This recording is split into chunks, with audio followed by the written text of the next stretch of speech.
بسم اللہ الرحمن الرحیم الحمد للہ رب العالمین والصلاة والسلام علی سید المرسلین و خاتم النبیین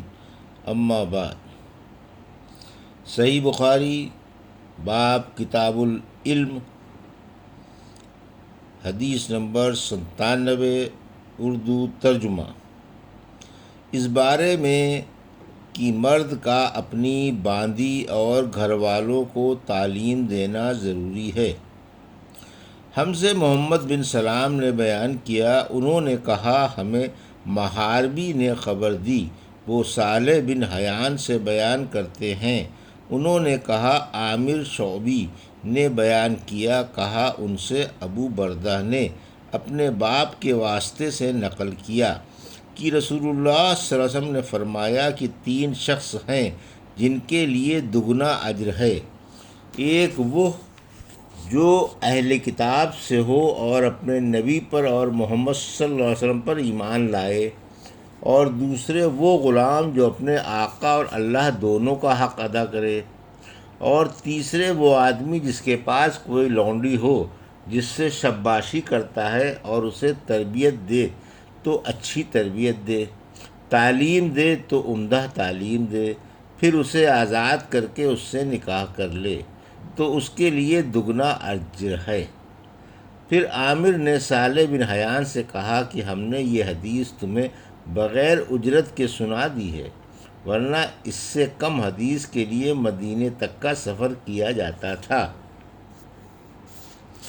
حدیث نمبر 98۔ اس بارے میں کہ امام کا عورتوں کو بھی نصیحت کرنا اور تعلیم دینا ضروری ہے۔ اردو ترجمہ۔ ہم سے سلیمان بن حرب نے بیان کیا، ان سے شعبہ نے ایوب کے واسطے سے بیان کیا، انہوں نے عطا بن ابی رباح سے سنا، انہوں نے ابن عباس رضی اللہ عنہ سے سنا کہ میں رسول اللہ صلی اللہ علیہ وسلم پر گواہی دیتا ہوں، یا عطا نے کہا کہ میں ابن عباس پر گواہی دیتا ہوں کہ نبی کریم صلی اللہ علیہ وسلم ایک مرتبہ عید کے موقع پر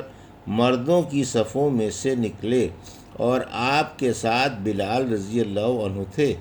آپ کو خیال ہوا کہ عورتوں کو خطبہ اچھی طرح نہیں سنائی دیا، تو آپ کو خیال ہوا کہ عورتوں کو خطبہ اچھی طرح نہیں سنائی دیا تو آپ نے انہیں علیحدہ نصیحت فرمائی اور صدقے کا حکم دیا۔ یہ بات سن کر کوئی عورت بالی اور کوئی عورت انگوٹھی ڈالنے لگی، اور بلال رضی اللہ عنہ اپنے کپڑے کے دامن میں یہ چیزیں لینے لگے۔ اس حدیث کو اسماعیل بن علیہ نے ایوب سے روایت کیا، انہوں نے عطا سے کہ ابن عباس رضی اللہ عنہ نے یوں کہا کہ میں آن حضرت صلی اللہ علیہ وسلم پر گواہی دیتا ہوں، اس میں شک نہیں ہے۔ امام بخاری کی غرض یہ ہے کہ اگلا باب عام لوگوں سے متعلق تھا اور یہ حاکم اور امام سے متعلق ہے کہ وہ بھی عورتوں کو واعظ سنائے۔ حدیث نمبر 99، اردو ترجمہ۔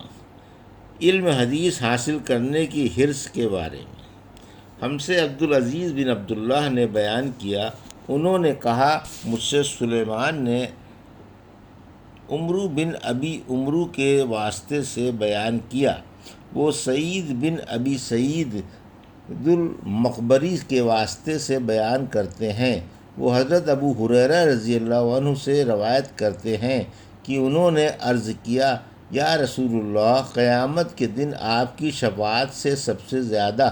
سعادت کیسے ملے گی؟ تو رسول اللہ صلی اللہ علیہ وسلم نے فرمایا، اے ابو ہریرہ، مجھے یقین تھا کہ تم سے پہلے کوئی اس کے بارے میں مجھ سے دریافت نہیں کرے گا،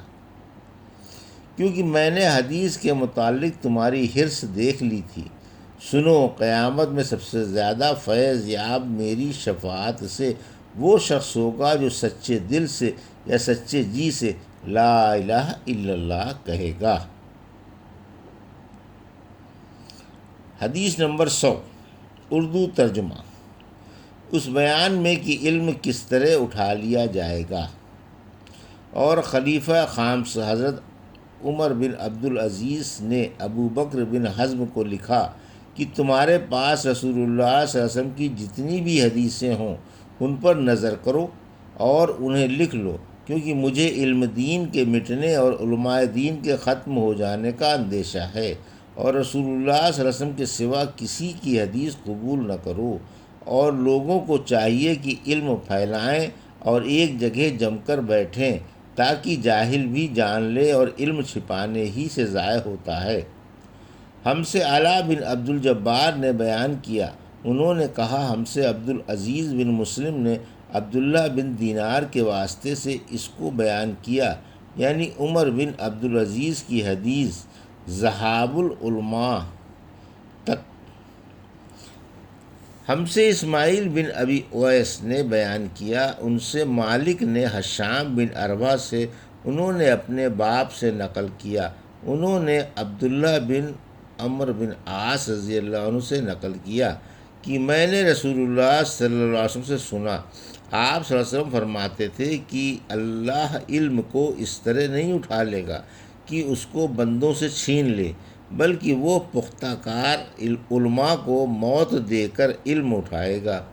حتیٰ کہ جب کوئی عالم باقی نہیں رہے گا تو لوگ جاہلوں کو سردار بنا لیں گے، ان سے سوالات کیے جائیں گے اور وہ بغیر علم کے جواب دیں گے، اس لیے خود بھی گمراہ ہوں گے اور لوگوں کو بھی گمراہ کریں گے۔ فربری نے کہا ہم سے عباس نے بیان کیا، کہا ہم سے قتیبہ نے، کہا ہم سے جریر نے، انہوں نے ہشام سے مانند اس حدیث کے۔ حدیث نمبر 101۔ ہم سے آدم نے بیان کیا، ان سے شعبہ نے، ان سے ابن اصبہانی نے، انہوں نے ابو صالح ذکوان سے سنا، وہ حضرت ابو سعید خدری رضی اللہ عنہ سے روایت کرتے ہیں کہ عورتوں نے رسول اللہ صلی اللہ علیہ وسلم سے کہا کہ آپ صلی اللہ علیہ وسلم سے فائدہ اٹھاتے ہیں، مرد ہم سے آگے بڑھ گئے ہیں، اس لیے آپ اپنی طرف سے ہمارے واعظ کے لیے بھی کوئی دن خاص فرما دیں، تو آپ صلی اللہ علیہ وسلم نے ان سے ایک دن کا وعدہ فرما لیا۔ اس دن عورتوں سے آپ نے ملاقات کی اور انہیں واعظ فرمایا اور مناسب احکام سنائے۔ جو کچھ آپ صلی اللہ علیہ وسلم نے ان سے فرمایا تھا اس میں یہ بات بھی تھی کہ جو کوئی عورت تم میں سے اپنے 3 لڑکے آگے بھیج دے گی تو وہ اس کے لیے دوزخ سے پناہ بن جائیں گے۔ اس پر ایک عورت نے کہا اگر 2 بچے بھیج دے؟ آپ صلی اللہ علیہ وسلم نے فرمایا ہاں، اور 2 کا بھی یہی حکم ہے۔ حدیث نمبر 102۔ اردو ترجمہ۔ مجھ سے محمد بن بشار نے بیان کیا، ان سے غنزر نے، ان سے شعبہ نے عبد الرحمن بن الصبحانی کے واسطے سے بیان کیا، وہ ذکوان سے، وہ ابو سعید سے، اور ابو سعید خدری رضی اللہ عنہ رسول اللہ صلی اللہ علیہ وسلم سے یہی حدیث روایت کرتے ہیں، اور دوسری سند میں عبد الرحمن الاصبہانی کہتے ہیں کہ میں نے ابو حازم سے سنا، وہ ابو ہریرہ رضی اللہ عنہ سے نقل کرتے ہیں کہ انہوں نے فرمایا کہ ایسے 3 بچے جو ابھی بلوغت کو نہ پہنچے ہوں۔ حدیث نمبر 103۔ اس بارے میں کہ ایک شخص کوئی بات سنے اور نہ سمجھے تو دوبارہ دریافت کر لے تاکہ وہ اسے اچھی طرح سمجھ لے، یہ جائز ہے۔ ہم سے سعید بن ابی مریم نے بیان کیا، انہیں نافع بن عمر نے خبر دی،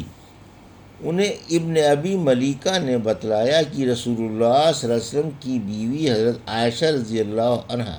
جب کوئی ایسی باتیں سنتی جس کو سمجھ نہ پاتی تو دوبارہ اس کو معلوم کرتی تاکہ سمجھ لیں۔ چنانچہ ایک مرتبہ نبی کریم صلی اللہ علیہ وسلم نے فرمایا کہ جس سے حساب لیا گیا اسے عذاب کیا جائے گا۔ حضرت عائشہ رضی اللہ تعالیٰ عنہ فرماتی ہیں کہ یہ سن کر میں نے کہا کہ کیا اللہ نے یہ نہیں فرمایا کہ عنقریب اس سے آسان حساب لیا جائے گا؟ رسول اللہ صلی اللہ علیہ وسلم نے فرمایا کہ یہ صرف اللہ کے دربار میں پیشی کا ذکر ہے، لیکن جس کے حساب میں جانچ پڑتال کی گئی سمجھو وہ غارت ہو گیا۔ حدیث نمبر 104 اردو ترجمہ۔ اس بارے میں کہ جو لوگ موجود ہیں وہ غائب شخص کو علم پہنچائیں، یہ قول حضرت ابن عباس رضی اللہ عنہ نے جناب حضرت رسول اللہ صلی اللہ علیہ وسلم سے نقل کیا ہے، اور بخاری کتاب الحج میں یہ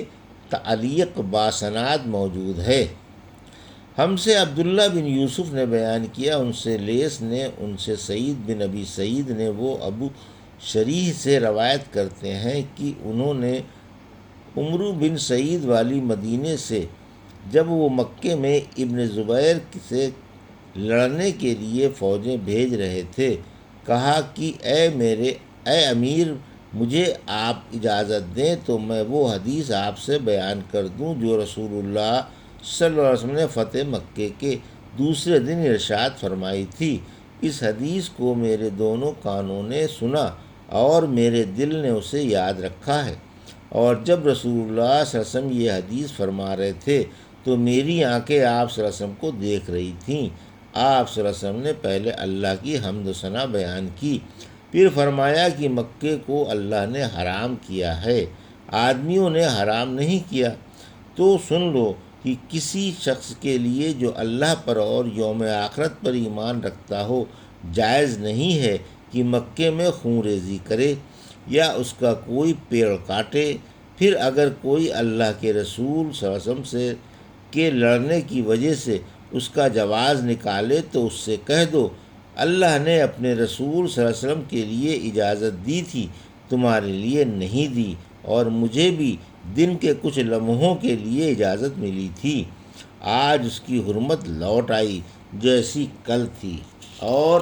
حاضر لوگ غائب کو یہ بات پہنچا دیں۔ یہ حدیث سننے کے بعد راوی حدیث ابو شریح سے پوچھا گیا کہ آپ کی یہ بات سن کر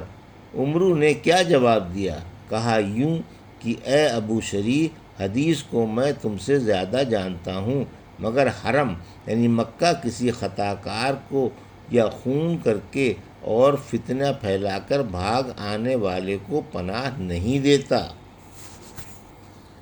حدیث نمبر 105 ہم سے عبداللہ بن عبد الوہاب نے بیان کیا، ان سے حماد نے ایوب کے واسطے سے نقل کیا، وہ محمد سے روایت کرتے ہیں کہ ایک مرتبہ ابو بکر رضی اللہ عنہ نے رسول اللہ صلی اللہ علیہ وسلم کا ذکر کیا کہ آپ صلی اللہ علیہ وسلم نے یوں فرمایا، تمہارے خون اور تمہارے مال محمد کہتے ہیں کہ میرے خیال میں آپ صلی اللہ علیہ وسلم نے اعراضکم کا لفظ بھی فرمایا، یعنی اور تمہاری آبروئیں تم پر حرام ہے، جس طرح تمہارے آج کے دن کی حرمت تمہارے اس مہینے میں۔ سن لو یہ خبر حاضر غائب کو پہنچا دے۔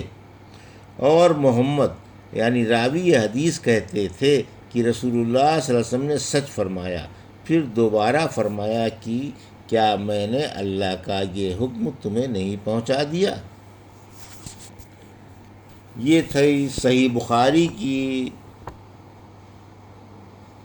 باب کتاب العلم کی حدیث نمبر 97 سے 105 کا اردو ترجمہ جو ابھی آپ نے سماعت فرمایا۔ اللہ سے دعا ہے کہ اللہ ان حدیثوں کی صحیح سمجھ ہمیں عطا فرمائے اور ان پر اپنی زندگی گزارنے کی توفیق عطا فرمائے، آمین یا رب العالمین۔